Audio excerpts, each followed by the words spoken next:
Hello, I'm back. Welcome back to my channel. I hope you're all doing really good. Happy New Year, and I hope you all had a really wonderful holiday period. I wasn't planning on taking 3 weeks off from my channel, it just kind of happened. But I'm back now, and today isn't a new Metal Monday as such. This is what I'm going to be calling the Bandits of 2023. Now, the reason I'm calling these the Bandits of 2023 is because these are the records that I discovered after I had already published my top 40 of the year, and these records would have impacted that list for sure. So that's why they're bandits, because they were sneaky, they were either released late or I was rubbish and I just didn't listen to them soon enough. Yeah, that's a thing. You're going to hear me rant about that later on in the video. Now, before we get into that, I have taken some feedback on from a lot of your comments and a lot of your messages, both on this channel and over on social media. And one of the biggest ones I have is, why don't you play the music in your videos so we can hear a little sample of it? I've tried. I've really tried, but YouTube really doesn't like me.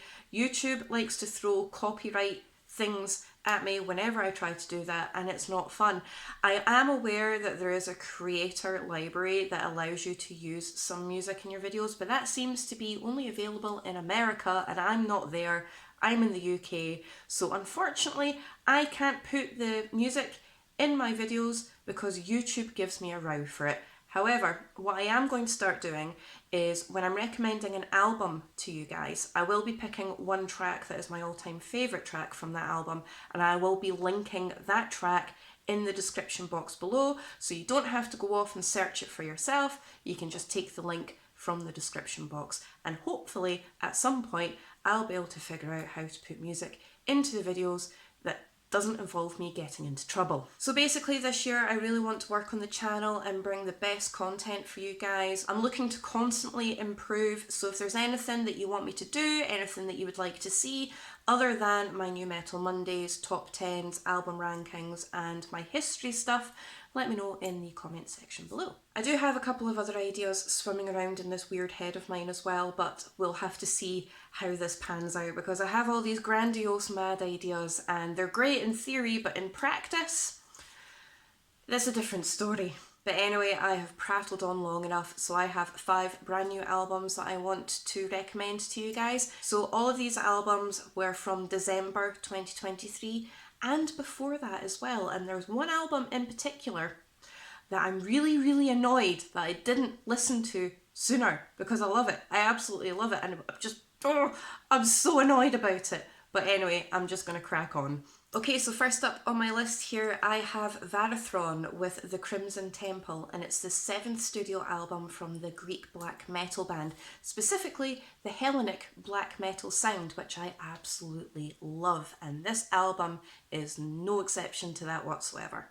So not only is this a black metal record, the band also incorporate a lot of traditional heavy metal elements, which really adds a catchy melodic edge to the really intensely atmospheric black metal. Add in a generous amount of really dark orchestrals, haunting choir chants and epic dramatic synth that really emphasises that sinister, dramatic, theatrical flair to the record. The record has themes of occultism, myths and legends, and it opens up with an absolutely stunning instrumental full of those chanting choirs before it just launches in with that brutal black metal. Stunning guitar work, some blistering blast beats. This record is beautifully melodic but absolutely crushing at the same time. So if you are a fan of that Hellenic black metal sound and you are a fan of the likes of Rotting Christ and Macabre Omen, you're definitely going to want to get onto this one. These guys have been flying under my radar, but ever since I stumbled across this record just in December there, it was released on the 8th of December,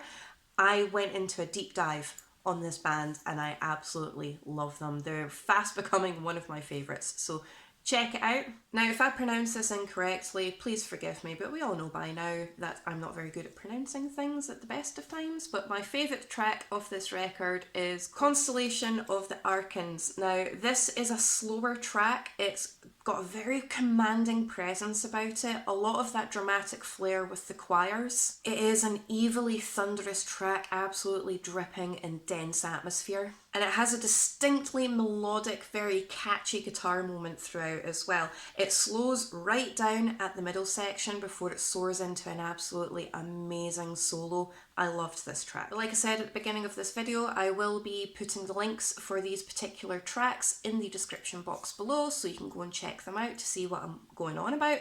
And if you do end up liking them, then hopefully you can find the rest of the album from there. Okay, so next up on my list I have Genus Ordinis Dei with The Beginning, and it's the 4th studio album from the symphonic Italian death metal band, and this was also released on the 8th of December. Now this record is accompanied by an absolutely stunning video series from different tracks from this record, and they're just absolutely unbelievable, so definitely hop onto YouTube after this video to check those videos out. So the themes surrounding this record delve into the dawn of humanity, told through the eyes of 2 siblings who are very much submerged in the raw, primal, savage brutality of humanity. It's one of those records that takes you on a momentous journey from beginning to end, so you can expect grandiosity, opulence, dramatic flair, crushing attitude, blistering blast beats, really powerful guttural vocals, catchy choruses, and really compelling orchestration. This is a genuine cinematic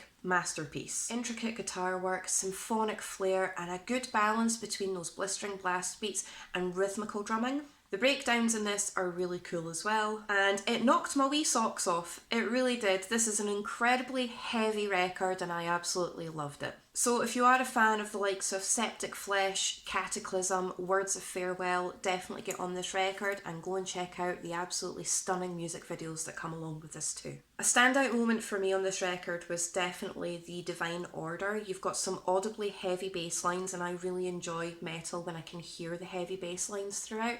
Really cool guitar work, heavy orchestration. It's incredibly catchy and it's got some really cool time signatures in there as well. So definitely check this out, like I said, if you are a fan of the likes of Septic Flesh, Cataclysm and Words of Farewell. Okay, so next up I have Varra with The Nighthold, and this is the 2nd studio album from the Finnish symphonic black metal band, which was also released on the 8th of December. Now this record opens up with an absolutely gorgeous orchestration that is worthy of a Hans Zimmer comparison before it rips your face off and throws it into a volcano with absolute ferocity. The power and the energy behind this record is absolutely insane. This record does not hold back whatsoever, and it kicks things off straight away after that instrumental with blistering blast beats, rasping vocals, really cool haunting synths, specifically the Helsinki sound style of synths. So if you do like that Helsinki sound, that very distinct Children of Bodom-like synthiness to your metal, this is exactly what that is. It's a very distinct sound and I love it. Loads of groove-laden stompy stomps. Yes, the stompy stomps are back on this channel and they are here to stay. So when I do encounter some groove-laden stompy stomps, I'm going to be telling you all about it because I love me some stompy stomps. A lot of really dark, sinister atmosphere, dense with gothic occultism. And like I said, the power and the energy behind this record is so addictive and it's just in your face and it's just absolutely amazing. If you are a fan of the likes of Dimmu Borgir, Cradle of Filth, Covenant, that kind of theatrical, symphonic black metal, extreme metal sound, definitely get on this one. I loved this. Through the Woods of Breathing Shadows was definitely a standout moment for me on this record. You have all of that ethereal choir, you've got the blistering blast beats, the very dense atmosphere, mad, frantic shredding. The shredding in this, the guitars in general in this are just absolutely phenomenal, and a lot of really cool synthy moments as well. So this was a highly addictive record. I highly suggest that you get onto this one if you like your synthy, dramatic, theatrical, in-your-face metal like I do, so definitely get on this one. Okay, so this next one that I've got coming up on my list here, I'm really annoyed about. I'm so mad at myself for not discovering this sooner, especially because it was released right at the beginning of 2023, more or less. And I'm just so mad, and I'm also ashamed. I am ashamed of myself for not listening to this sooner. But I have Lamp of Murmur with Saturnian, I think it's Saturnian Bloodstorm. I don't know if I'm pronouncing that right or not. But yes, Lamp of Murmur, Saturnian Bloodstorm. It's the third full-length album from the black metal band from the US, which was released way back on the 26th of March. So mad at myself for not listening to this sooner, and there was no reason other than me faffing and not having any time management skills whatsoever, because I had it in my list to listen to, and because we get that much amazing metal throughout the year, I never got round to it, and it was always there, and it was taunting me constantly and relentlessly, and I'm suffering for it now. So I have been punished. I love this record, and I'm actually genuinely ashamed that I didn't listen to it sooner. There's a lot of really cool gothic and melodic elements through this absolute piece of black metal wizardry, and it just charges forward with stunning ferocity, and it does not stop. It doesn't let up whatsoever. Really cool, rasping, demonic vocals supported by a backdrop of insane riffage, frantic shredding, and an absolutely epic balance between your rhythmical drumming and your blistering blast beats. This is a vigorously addictive record with a really commanding presence, and the more you listen to it, the more it sucks you in, and you have to keep listening to it over and over and over again. That's me anyway. Maybe I'm paying penance for not listening to it back in March, but nevertheless, I absolutely loved this record. So if you liked the Moonlight Sorcery record that came out in 2023, or Hellruin, or Stormkeep, you're definitely going to want to get onto this. This is definitely up there. I loved this. In Communion with the Winter Moon, again, this will all be linked in the description box below, is a definite standout moment for me. It has a ridiculously catchy opening riff that lives rent-free in my head now. Epically heavy bass lines and a really cool rolling drum beat. This track in particular really does emphasise the melody and the rhythm, but also retains that really cool black metal edge to it, so definitely get onto this one too. Okay, so last up on my list, but certainly by no means least, I have no idea how I'm going to pronounce any of the tracks in this record because I don't speak Dutch, but we'll give it a shot anyway. I have Walg with 3, and it's the third studio album from the Dutch melodic black metal band, which was released way back on the 12th of January 2023, almost a full year ago, and I'm only just picking it up now. I'm sorry.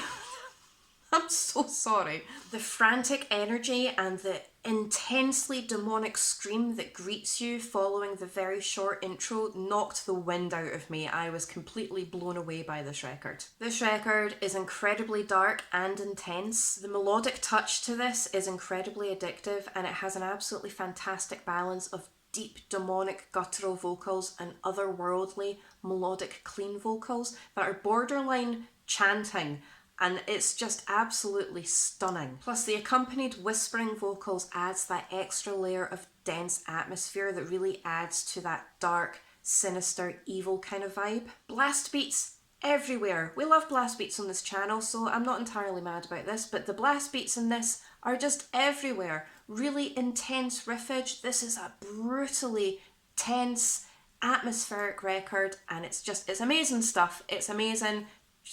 Go put it on, just go and listen to it. I just can't believe it's taken me a full year to get on board with this, but better late than never, right? This one, I'm pretty sure a few of you recommended this to me in my comment section throughout the year as well.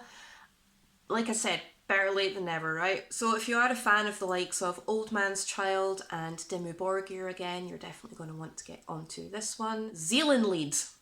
That's how I'm going to pronounce it, but it will be in the description box below because my pronunciation is absolutely shocking. But Zeelandlied, that's how I'm pronouncing it, and that's what I'm going to stick with. Zeelandlied was a definite standout moment for me on this record. You've got your haunting chants, your grandiose atmosphere, your combination of clean vocals and deep demonic guttural vocals, blistering intensity. But the thing I really liked about this track is the band really do show off their musical prowess in this. This twists and it turns, and it's just an absolute journey, and I loved this. I do like a metal record that takes me on a journey, that really sucks you in and holds your attention throughout, and all 5 of these records that I've recommended to you guys today are definitely that. And that is it. It's not a new Metal Monday, even though I am recommending new records that I have discovered, but they weren't from Friday's releases. I didn't really have anything from Friday's releases there to recommend to you guys, but there's a couple that I've got my eye on that are coming out next Friday, so hopefully New Metal Monday will resume next Monday. But if you can let me know in the comment section below what you think of the records that I've recommended to you, and I know there's probably loads that I've missed because like I said, we are spoiled for choice. The amount of records that are coming out fast and furious is absolutely insane, and it's literally impossible to keep up with them all, but I do try my very best to try and find what I believe to be the most amazing records. That's why I recommend them to you guys. I'm rambling now, so I'm going to stop. If you could like, share and subscribe, let me know what you think of today's records, and I will see you next week in hopefully the first New Metal Monday video of 2024. See you soon.